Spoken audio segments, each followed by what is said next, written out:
Bhabhar PI સહિત police કર્મચારીઓ વિરુદ્ધ નાયબ પોલીસ અધિક્ષક કચેરી ખાતે લિખિતમાં રજૂઆત કરવામાં આવી। ભાભર પીઆઈ સહિત પોલીસ કર્મચારી વિરુદ્ધ નાયબ પોલીસ અધિક્ષક કચેરી ખાતે લિખિતમાં રજૂઆત કરવામાં આવી। નિવેદન લેવાના બહાને બોલાવેલ યુવકને ઠોરમાર માર્યો હોવાનો આક્ષેપ। પીડિત યુવકે દિયોદર પોલીસ અધિક્ષક કચેરી ખાતે લિખિતમાં રજૂઆત કરાવી। ઓગળ તાલુકાના પાદર ગામના સુરેશજી ઠાકોરનો ભાદર પોલીસ સામે ગંભીર આરોપ। નિર્દોષ યુવકને પોલીસે ઠોરમાર માર્યો હોવાનો પીડિત પરિવારનો આરોપ। ભાભર પીઆઈ એસડી ચૌધરી સહિત 4 પોલીસ કર્મીઓ વિરુદ્ધ લિખિતમાં ફરિયાદ। પીડિત યુવકે ન્યાય અંગે પોલીસ અધિક્ષક કચેરીએ કરી ફરિયાદ। પીડિત અરજદારનો ભાભર પોલીસ સામે ગંભીર આરોપ। યુવકને થારપુર હોસ્પિટલ ખાતે અપાઈ સારવાર। અહેવાલ ગોપાલ કે પૂજારા, ભાભર વાવથરાદ। આપણા સાથે શું કહેશો? ઘટના પછી ઠાકોર સુરેશજી સગ્રામજી મારા અહીંયા મારા શાળો આવ્યા હતા રાતે 11 વાગે કંઈ મને ખબર નહીં। પછી રાતે વહેલા 4 વાગે નીકળી ગયા અમદાવાદ જાવ કહી, અને એમાં મારું નામ આવ્યું એટલે શું ગુને નામ મને પછી બિદ્દાડ સાહેબનો ભાભોરથી ફોન આવ્યો જમાદારનો। પછી મને એ બોલાયો। પછી મેં સરપંચને વાત કરી, અમીને સરપંચ ભાઈ ગયા અહીંયા હાલ। પછી મને એ હાલ ઘડીક બેહારી અને પછી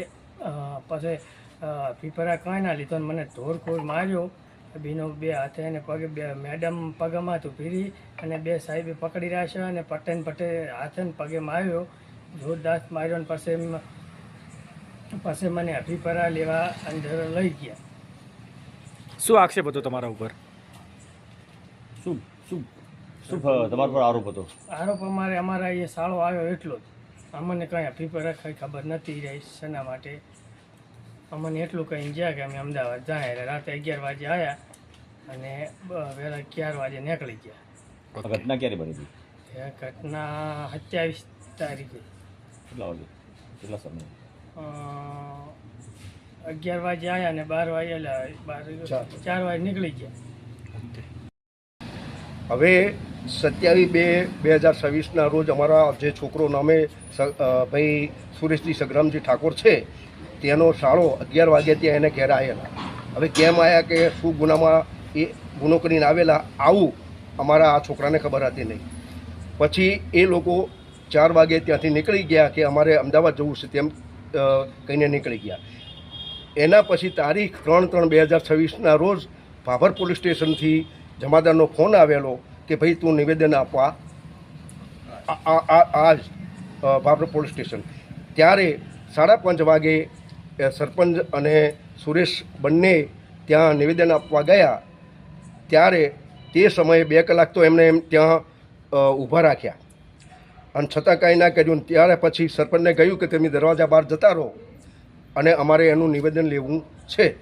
તે વખતે આ ભાઈના કહેવા મુજબ અને એની શરીરની સ્થિતિ જોતાં હું એમ કહેવા માગું છું, અને એને અમે ગામના બધા ભેળા થઈ અને એમને પૂછપરછ પણ કરેલી કે ભાઈ તને કયા ગુને તને માર્યો હતો અને કઈ રીતે કોણે માર્યો। તો એણે અમને કહેલું કે ભાભર પીએસઆઈ મેડમ છે તેમણે મારા પગ પેલા ગુડા પર 2 પગ મૂકી દીધા અને 2-4 પોલીસો હતો મને પકડી રાખ્યો અને મને 2 પગે અને 2 હાથે એમના પટાથી માર માર્યો અને ત્યાર પછી 15 મિનિટ સુધી માર માર્યો અને પછી કીધું કે આને બરાબરનો મારી દો અને એને ઓકાવો શું ગુનો કર્યો, આ શું જાણે છે અને આને નાગો કરો અને નાગો કરીને મારો, આવા મેડમ પણ બોલેલા। પછી ફરીથી જ્યાં ટીવી કેમેરા નહોતા એની પાછળ થોડોક બગીચા જેવું બનાવેલું છે ત્યાં લઈને ફરીથી આ રીતે એને ઢોર મારવામાં આવેલો છે। અમે આ બાબતે અમને પૂરો ન્યાય મળે એ માટે અમે રજૂઆત કરવામાં આવ્યા છે અને અમને ન્યાય નહીં મળે તો આખા ગુજરાતના ઠાકોર સમાજને અમે ભેળો કરી અને ન્યાય માગશું કે અમારા વગર ગુને છોકરાને કેમ મારવામાં આવ્યો। ઉચ્ચ કક્ષાએ રજૂઆત કરી કે કેમ? હા, બધે અમે રજૂઆત કરી છે। ડીઆઈજીને કરેલી છે, પછી એસપીને કરેલી છે, ટોટલ જગ્યાએ લગભગ 9 જગ્યાએ મેં કરીને માનવ અધિકારમાં પણ લખ્યું છે।